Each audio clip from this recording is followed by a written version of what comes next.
여러분, 이 꼰대라는 말을 아마 들어보셨을 겁니다.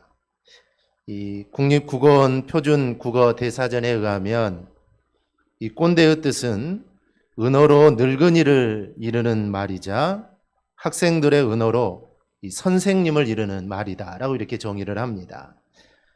즉 권위를 행사하는 어른이나 선생님을 비하하는 뜻을 담고 있다라고 할 수가 있습니다. 최근에는 기성세대 중에 자신의 경험을 일반화해서 자신보다 지위가 낮거나 어린 사람에게 일방적으로 강요하는 이 꼰대질을 하는 사람을 가르치는 의미로 사용이 됩니다. 한마디로 라떼는 말이야 라고 하는 이 말이 이 꼰대의 가장 전형적인 이 모습입니다. 그런데 이 꼰대와 비슷하지만 반대되는 멘토라는 말이 있습니다. 이 멘토의 사전적 의미는 경험 있고 믿을 수 있는 좋은 자라는 뜻입니다. 우리가 멘토의 유래를 찾아보면 멘토의 의미를 우리는 정확하게 알 수가 있습니다. 옛날 트로이 전쟁 때 이 그리스 연합국 중에 소속되었던 이타카 국가의 왕인 이 오디세우스가 전쟁에 나가면서 어린 아들을 자신의 친한 친구에게 맡기게 됩니다. 왕의 아들을 맡은 이 친구 멘토는 왕의 아들을 친아들처럼 정성을 다해 훈육하면서 키우게 됩니다. 이 왕의 아들을 때로는 엄한 아버지가 되어주기도 하고 또 때로는 좋은 자가 되고 또 자상한 선생도 되어서 자신의 역할을 충실하게 잘 감당을 합니다. 그리고 10년이 지난 후에 이 오디세우스 왕이 트로이 전쟁을 끝내고 돌아왔을 때 왕의 아들은 놀라울 정도로 훌륭하게 성장을 합니다. 그래서 오디세우스 왕은 자신의 아들을 그렇게 훌륭하게 키워준 이 친구의 그의 이름을 부르면서 역시 자네다워, 역시 멘토다워라고 칭찬을 해주게 됩니다. 그 이후로 백성들 사이에 훌륭하게 제자를 교육시킨 사람을 가리켜 멘토라고 불리는 그 칭호가 그때부터 사용이 되어지게 합니다. 이 꼰대와 이 멘토 의미를 보면 상반돼 보이지만 작은 차이가 큰 차이를 만드는 말처럼 작은 차이가 누군가에는 꼰대를 만들고 누군가에는 멘토로 불리도록 만듭니다. 둘 다 충고를 하죠. 이 꼰대도 충고는 합니다. 멘토도 충고를 하죠. 그런데 멘토는 요청을 하면 하는데 이 꼰대는 마음대로 시도 때도 없이 그냥 막 충고를 합니다. 멘토는 미래를 이야기하는데 이 꼰대는 과거만 떠벌립니다. 멘토는 자신의 실패 사례도 소개합니다. 그런데 꼰대는 내가 왕년에는 하면서 자신의 성공담만 이야기를 하죠. 제가 지금 하려는 말이 꼰대 가는 말일 수도 있고 멘토 가는 말이 될 수도 있습니다. 요즘은 신앙생활을 편하게 하려는 경향이 있습니다. 전도하는 일에는 아예 관심이 없죠. 주일 성수는 그냥 형편되는 대로 할 뿐 내가 온전한 주일 성수를 해야겠다. 이런 생각을 가지고 있는 사람이 그리 많지 않습니다. 교사나 교회 봉사에도 관심이 없습니다. 그저 자신은 교회 다니는 기독교인 정도만 그럴 정도만 생각합니다. 내가 이 정도만 하면 내가 천국 갈 수 있겠지. 그래서 그 정도까지만 신앙생활 하려는 사람이 늘어나고 있습니다. 그리고 교회에 대한 관심, 또 성도에 대한 관심도 별로 없습니다. 교회에서 또 자기에게 관심을 가져주는 거 이것도 별로 반가워하지 않습니다. 그냥 내가 알아서 교회 다니고 그냥 내가 알아서 신앙생활하는 것을 좋아합니다.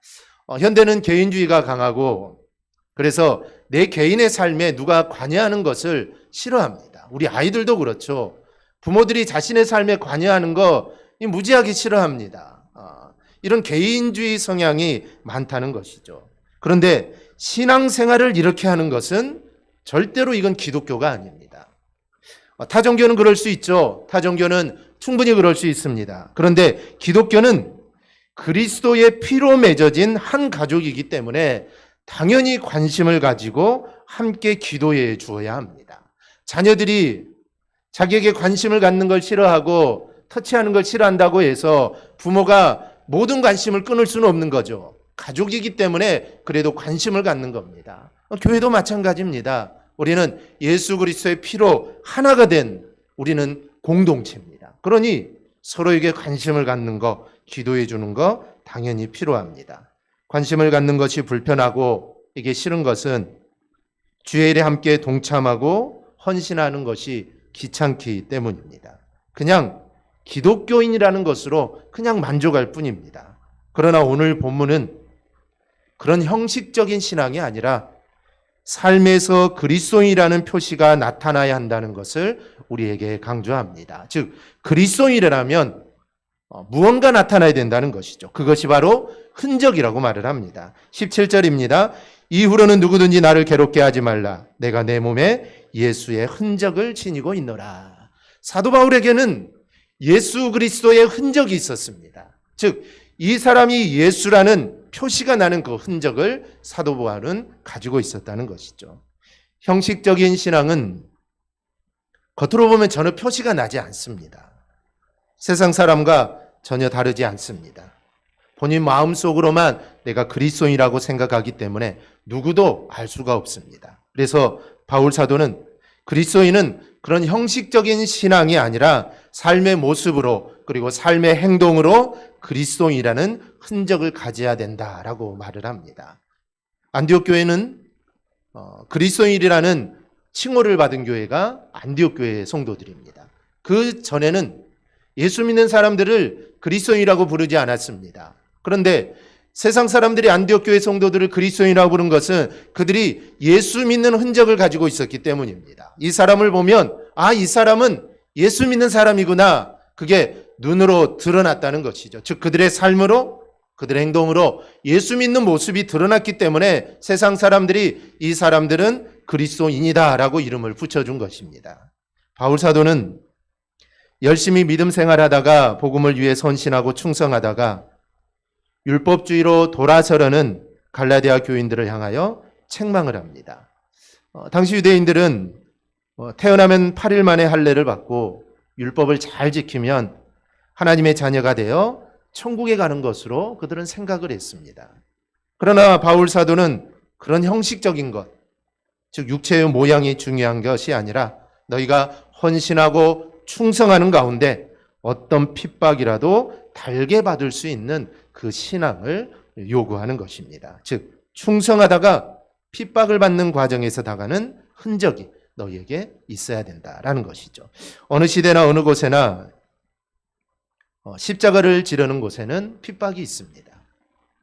그리고 이 핍박을 피해서 편하게 신앙생활 하려는 사람들이 옛날에나 지금이나 여전히 있습니다. 본문 12절입니다.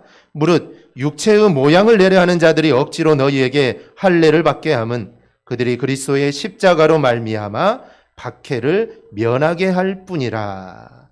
이 복음에서 유대계의 율법으로 돌아서는 것은 십자가의 핍박을 견디지 못하고 그 박해를 면해 보려는 행동일 뿐이라는 것입니다.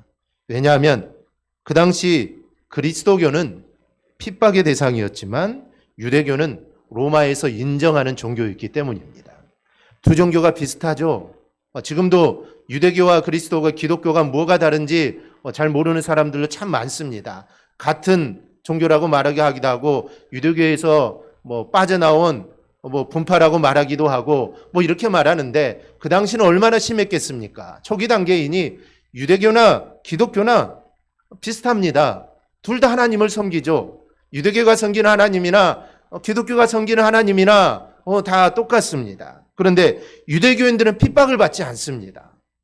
그러나 많은 그리스도인들은 핍박을 받죠. 그래서 많은 그리스도인들이 이 핍박을 면하기 위해 유대교로 개종을 하게 됩니다. 그런데 신기하게도 유대교로 옮기는 순간 그 수많은 핍박들이 하루아침에 사라지게 됩니다. 이 핍박이 어떤 핍박일까요? 너 교회 가지 마라. 너 교회 가면 너 오늘 나한테 맞을 줄 알아. 이런 핍박이 아닙니다. 지난주에도 말씀드렸듯이 이 핍박은 죽음입니다. 죽음을 내놓는 것이죠. 죽음을 걸고 믿는 것입니다. 그런데 유대교를 개종만 하면은 하루아침에 죽음에서 해방이 됩니다. 이제 아무런 염려 없이 하나님을 섬길 수 있게 된 것이죠. 그래서 많은 사람들이 유대교로 개종을 하게 됩니다. 그런데 바울 사도는 이러한 모습을 보고 그들을 책망하는 것이죠. 그런데 십자가 참으로 이상합니다. 십자가는 핍박도 고난도 유익합니다. 십자가의 복음이 이 세상에 하나님이 주신 이유로 그 십자가를 붙잡고 살려는 사람에게는 핍박도 있고 고난도 있고 어려움도 참 많지만 그보다도 왕성해지는 것이 바로 십자가의 은혜와 이 생명의 능력입니다. 그러니 우리 그리스도인들은 육체의 모양만 내려고 형식적인 모습, 겉모양만 보이는 모습을 버리고 십자가의 고난을 우리가 기꺼이 받아들이고 믿음으로 사는 성도들이 되어야 합니다. 오늘 본문에서 갈라디아 성도에게 두 부류가 있음을 우리에게 말을 합니다. 하나는 육체를 자랑하는 자입니다. 또 하나는 십자가를 자랑하는 자입니다. 그런데 이것은 지금도 마찬가지입니다. 지금도 그리스도인 중에는 자기 자신을 자랑하는 사람이 있습니다. 그런데 어떤 사람들은 오직 십자가만 자랑하는 자가 있죠.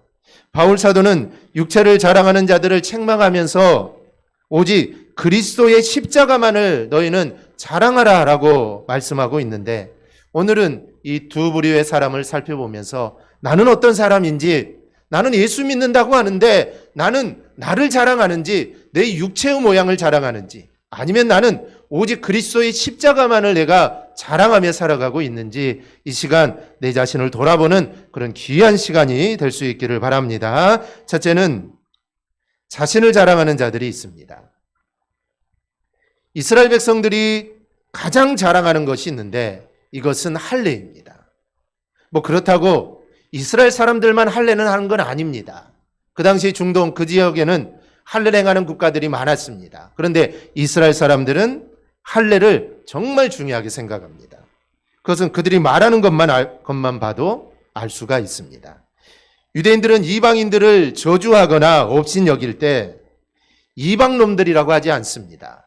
그들은 할례 받지 않는 자들이라고 말을 하죠. 즉 그들에게 최고의 욕은 할례 받지 못한 자들, 이게 최고의 욕입니다. 다윗도 골리앗과 블레셋 사람들이 이스라엘 사람들을 모욕하자 그가 이렇게 말합니다. 이 할례 받지 않은 블레셋 사람이 누구이기에 살아계시는 하나님의 군대를 모욕하느냐. 이 할례라는 것은 그만큼 이스라엘 사람들에게 하나님과의 관계에서 없어서는 안 되는 아주 중요한 것입니다. 할례의 시작은 아브라함부터 시작이 됩니다. 하나님께서 이삭을 주시기 전에 아브라함의 이름을 아브라함으로 바꿔주시면서 내가 너를 여러 민족의 아버지가 되게 하겠다라고 이렇게 하나님이 아브라함과 언약을 맺습니다. 그리고 그 언약의 증표로 아브라함의 가족에 속한 남자는 다 할례를 받으라라고 하죠. 그리고 이것이 나와 너희와 너희 후손 사이에 지킬 내 언약이다라고 말을 합니다. 할례가 중요한 이유는 할례가 주는 상징성과 의미에 있습니다. 할례는 보여지는 그대로 잘라내는 것이 할례입니다. 죄인이 하나님과 관계를 맺고 하나님의 자녀가 되는 것은 이게 자연적으로는 절대로 불가능합니다. 내가 뭘 열심히 한다고 해서 내가 하나님과의 좋은 관계를 맺고 하나님과 자녀가 되는 거, 이거는 불가능합니다. 이거는 있을 수 없는 일이죠. 그래서 하나님께서는 세상의 것들, 그리고 죄악의 속성들, 습성들을 잘라내라고 그 몸에 그 표식을 붙여주신 것입니다. 그래서 절대로 잊지 말라는 것이죠. 잊어서는 절대로 안 된다는 것이 이 할례입니다. 그런데 문제는 시간이 지나면서 이것이 하나의 훈장처럼 되어버리게 됩니다. 할례가 훈장입니다. 내 몸의 일부를 잘라내는 것처럼 내 안에 있는 죄를 잘라내고 내 안에 있는 세상 것들을 잘라내고 이제 오직 하나님만을 바라보고 하나님만 의지하고 그렇게 살아라고 하나님이 주신 것인데, 이제는 그런 것들은 다 잊어버리고 그냥 내가 할례만 몸에 지니고 있으면, 내가 이것이 바로 하나님이 나를 자녀로 인정해 주시고 나를 하나님 백성 삼아 주신다는 하나의 훈장이 되고 능력이 되어버린 것입니다. 유대인들은 할례 자체가 의의 조건, 하나님의 백성이 되는 조건, 그리고 구원의 조건이라고 그들은 오해를 하게 됩니다.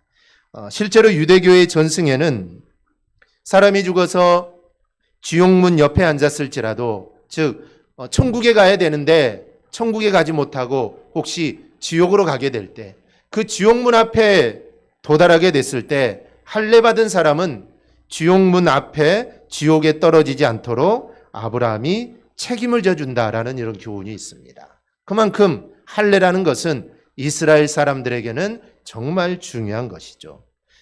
하지만 할례는 이스라엘 백성들을 하나님과 멀어지게 만드는 형식과 자랑이 되어버립니다. 그러자 바울 사도는 할례를 받았다고 유대인이 아니고 몸에 받은 그 할례는 할례가 아니다라고 말을 합니다. 로마서 2장 28절입니다.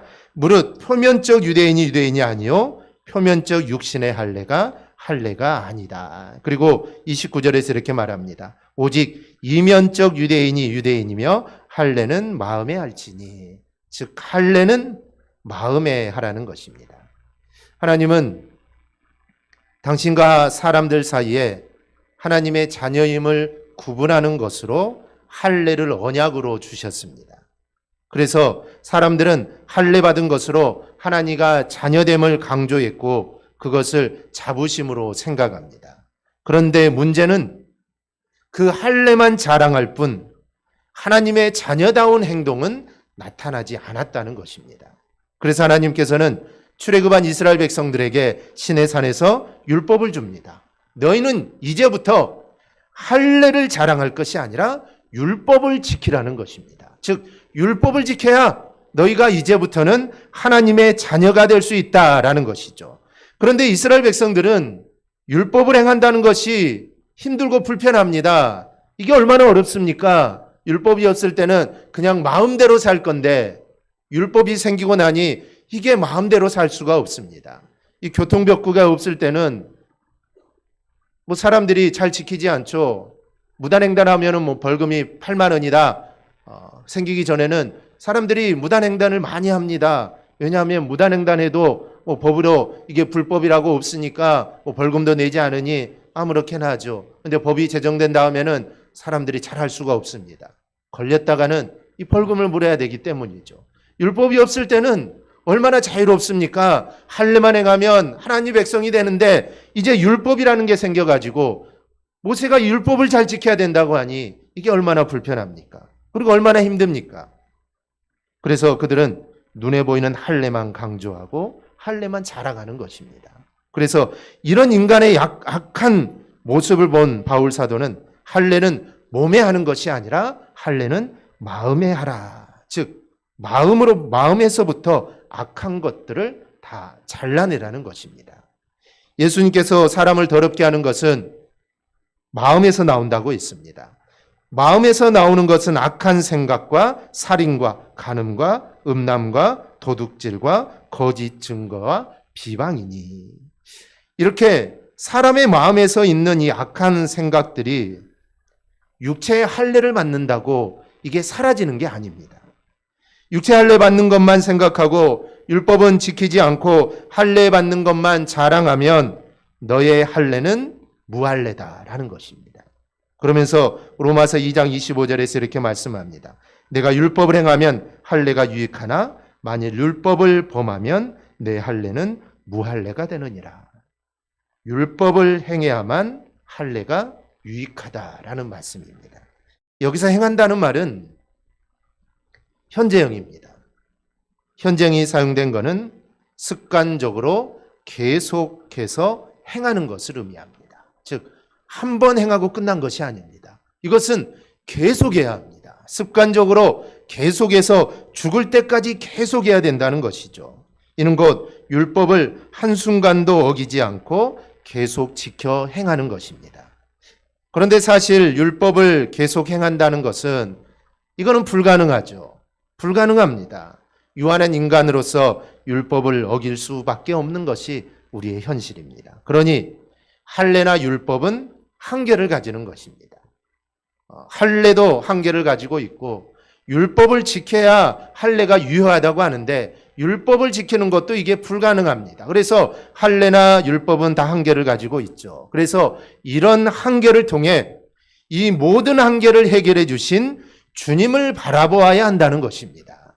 율법을 지키라는 것은 아니죠.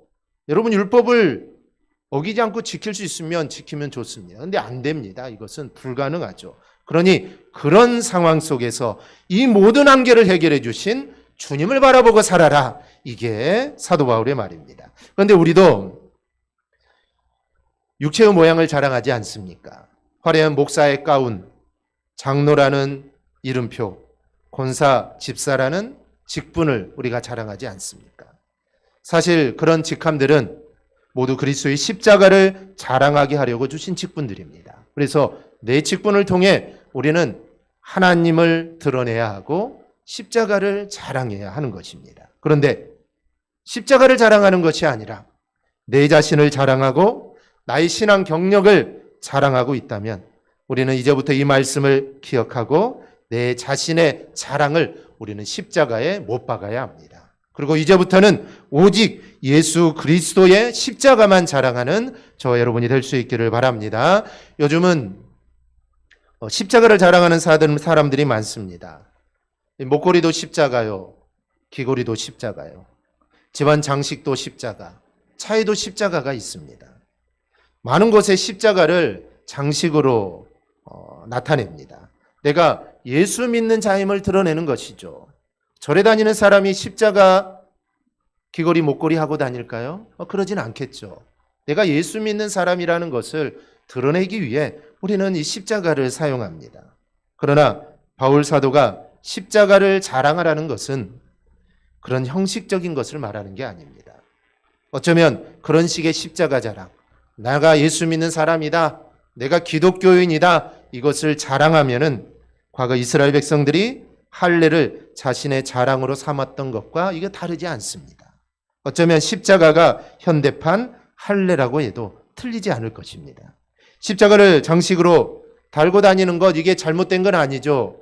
당연히 예수 믿는 사람은 십자가를 자랑해야 합니다. 십자가를 달고 다녀야 합니다. 문제는 십자가를 달고 다니면서 세상 사람들보다 수준이 낮은 인격, 불쾌한 말이나 행동을 하고 다닌다거나 법을 지키지 않고 불법적인 행동을 한다면 그 십자가에 먹칠을 하는 것입니다. 저도 교회차를 운행할 때는 조심을 많이 합니다.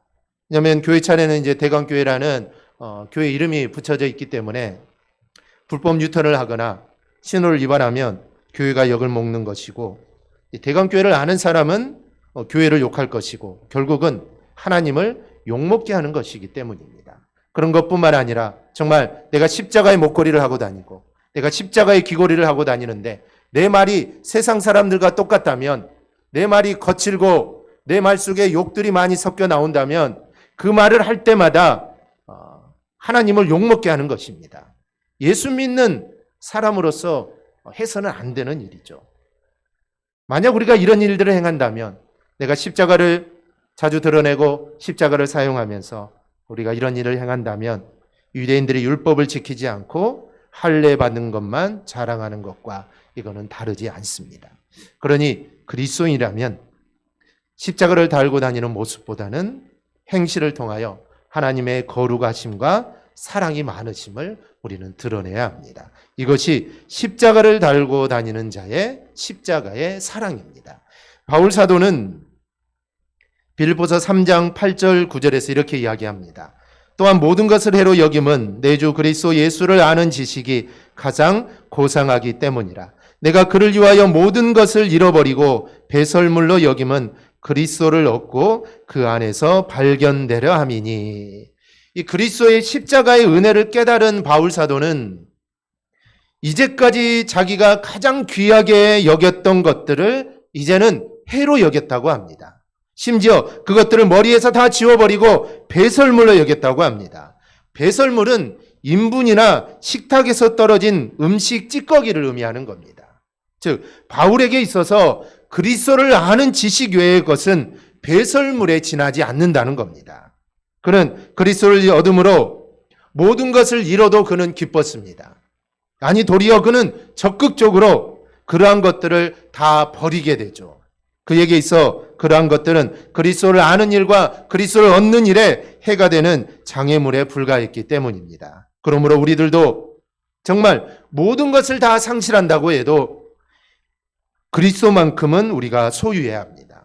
내게 정말 가장 유익한 것, 내게 없어서는 안 되는 것, 내가 그런 것이 있다 하더라도 내가 그리스도를 알고 그리스도를 섬기는데 그것이 장애가 된다면 우리는 그것을 해로 여기고 우리는 그것을 배설물로 아낌없이 버릴 수 있어야 합니다. 우리는 그리스도를 얻는 것이 모든 것을 얻는 것이요. 그리스도를 잃으면 모든 것을 잃는다는 것을 우리는 절대로 잊어서는 안 됩니다. 한 가지 예를 들어볼까요? 미국의 어느 여인이 백화점을 경영하는 큰 부자와 결혼을 했습니다. 어느 날 그 백화점을 경영하는 이 부자가 아내를 데리고 자신이 운영하는 백화점을 데리고 갑니다. 그리고 여보, 여기 있는 물건 중에 당신이 가지고 싶은 것을 다 가지시오라고 말을 합니다. 이러면 얼마나 좋겠습니까? 우리 여성분들 백화점 가서 가지고 싶은 거 다 가지세요. 그럼 얼마나 좋겠습니까? 그런데 이 아내는 이렇게 이야기합니다. 아닙니다. 나는 당신 한 사람으로 족합니다. 당신을 얻는 것이 곧 이 백화점을 얻는 것이기 때문입니다. 여러분, 그리스도를 얻는 것이 곧 온 천하를 얻는 것이요, 천국의 복락까지 얻는 것입니다. 그러므로 우리가 그 어떤 상황에도 그리스도만큼은 반드시 소유하는 우리 지혜로운 성도들이 될 수 있기를 바랍니다. 그리스도를 얻기 위해서라면 그 어떤 유익한 것이라도 정말 과감하게 버릴 수 있는 여러분이 될 수 있기를 바랍니다. 이렇듯 바울 사도는 그리스도의 십자가의 은혜를 깨달은 후에 세상에서 가장 귀한 것이 무엇인지 알았습니다. 즉 예수님을 아는 것이 가장 귀하고 가장 고상하다는 것을 알게 된 것이죠. 그래서 바울 사도는 예수님께 자신의 전 생애를 투자하게 됩니다. 요즘 투자 전문가들은 투자할 때 한 종목에 올인하지 말라고 합니다. 계란을 한 그릇에 다 담지 말라는 것이죠. 잘못해서 엎어지면 다 깨지기 때문에 이 분산 투자를 하라는 것입니다. 그래야 안전하다는 것이죠. 우리 인간의 예측은 불확실합니다. 정말 내가 확신하다고 하지만 이게 확실하지 않을 수가 있기 때문에 분산 투자하는 것이 맞습니다. 그런데 바울 사도는 딱 한 분에게 올인합니다. 하지만 그 전에 바울 사도도 잘못 판단한 적이 있었죠. 예수님을 만나기 전에 바울 사도는 유대교의 율법에 올인했습니다. 거기에 모든 것을 다 쏟아부었죠. 그러나 그 올인했던 삶이 잘못됐다는 것을 사도 바울은 깨닫습니다. 그 후로부터 사도 바울은 자신에게 찾아오신 예수 그리스도에게 올인을 하게 됩니다. 예수 그리스도를 만난 이후에는 자기가 추구했던 모든 것들이 부질없다는 것을 알게 되죠. 그리고 오히려 예수님을 아는 일에 방해가 된다는 것을 알게 됩니다. 그게 얼마나 지혜로운 사람입니까? 그 당시 최고의 학교에서 최고의 스승에게 학문을 배운 자입니다. 그러니 그의 지식이 얼마나 대단합니까? 그래서 아덴에 가서 그 당시 활동했던 소크라테스나 그와 맞먹는 그런 사람들과 함께 토론을 할 정도로 그의 지식은 정말 대단했습니다. 그는 바리새인 중에 바리새인이요, 로마의 시민권까지 가지고 있었던 사람입니다. 그런데 그런 것들이 예수 그리스도를 아는데 이게 장애가 되었다는 것이죠. 그래서 그는 예수 그리스도를 만난 이후에는 그 모든 것들을 다 버려버렸습니다. 이 모든 것들 나에게 아무것도 필요가 없다라는 것이죠. 오히려 이런 것들이 내가 예수를 아는 일에 방해가 되었기 때문입니다. 이 사실을 깨달은 바울은 오직 예수 그리스도의 십자가 외에는 내가 이제는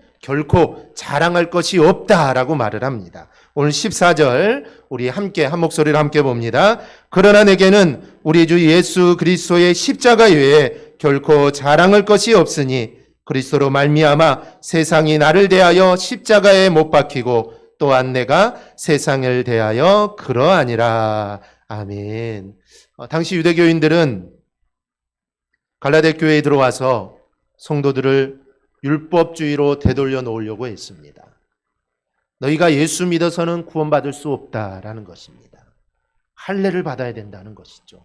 할례를 받고 율법을 지켜야 구원받을 수 있다라고 성도들을 유혹합니다. 그렇게 함으로써 기독교를 유대교의 한 분파로 만들려고 했던 겁니다. 그렇게 되면 예수 그리스도의 십자가의 희생은 사라지고 마는 것입니다.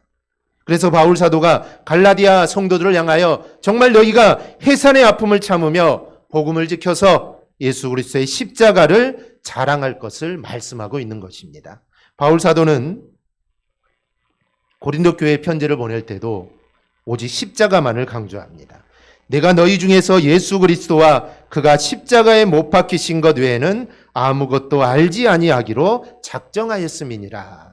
바울 사도는 이 고백과 같이 이런 결심은 바울 사도의 서신 곳곳에 나타납니다. 그는 편지를 보낼 때마다 오직 예수 그리스도의 십자가만 자랑해라.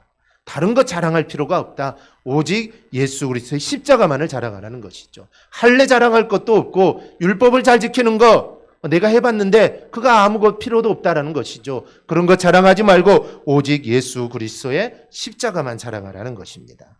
우리도 사도 바울을 본받아 정말 예수 그리스도의 십자가만 자랑하는 그런 삶을 우리가 꼭 살아갈 수 있기를 바랍니다. 말씀을 정리합니다. 여러분의 삶에서 가장 귀한 게 무엇이 있습니까? 많이 있겠죠. 여러분들이 귀하게 생각하고 소중하게 생각하는 건 많이 있습니다. 하지만 그것은 이 땅에 사는 동안 잠깐입니다. 하늘나라에서 영원토록 사는 삶에 비하면 찰나에 지나지 않는 순간에 필요한 것들 뿐입니다. 이 땅에 잠깐 사는 동안에 필요한 것들을 여러분들 자랑하지 말고 영원한 세상에 꼭 필요한 이 십자가를 우리가 자랑할 수 있기를 바랍니다. 그리스도인답게 사는데 내가 그리스도인답게 사느라 당하는 어려움, 또 하나님의 거룩하심을 내가 닮아가기 위해 내가 부단히 노력하는데 그런 노력을 함으로써 내가 당하는 손해보는 것들 얼마나 많이 있습니까? 그런데 이런 것들이 여러분의 표적이 되어야 합니다. 즉 이런 것들이 여러분들에게 흔적이 되어야 합니다. 나중에 우리가 주님 앞에 섰을 때 주님이 물어보실 수도 있습니다. 너는 나를 위해 어떤 흔적을 가지고 있느냐? 너는 나를 위해 어떤 표적을 너는 가지고 있느냐? 그럼 우리는 주님 앞에 자신 있게 말해야 합니다. 내가 주님을 위해 이런 일을 하다가 내가 손해를 봤습니다. 그 흔적을 내가 가지고 있습니다. 내가 예수님 그리스도인답게 살려다가 이런 어려움을 당했습니다. 나에겐 이런 흔적이 있습니다. 우리는 주님께 당당하게 이야기할 수 있어야 합니다. 근데 주님 앞에 섰을 때 주님이 나를 위해 당한 흔적이 뭐가 있느냐? 근데 아무리 생각해 봐도 흔적이 하나도 없습니다. 내가 주님을 위해 사느라고 당하는 어려움 하나도 없었고 내가 주님을 십자가를 자랑한 일 한 번도 없었습니다. 그러면 내 모습이 얼마나 초라하겠습니까? 그러니 우리는 내 자신을 자랑하는 것이 아니라 오직 예수 그리스도의 십자가를 자랑하는 우리의 삶이 될 수 있기를 바랍니다. 오늘 바울 사도의 이 고백은 이 시대의 성도들에게 너무나도 필요합니다. 내게는 우리 주 예수 그리스도의 십자가 외에 결코 자랑할 것이 없다. 바로 이 고백이 저와 여러분의 고백이 되기를 주님의 이름으로 축원합니다. 아멘. 기도하겠습니다.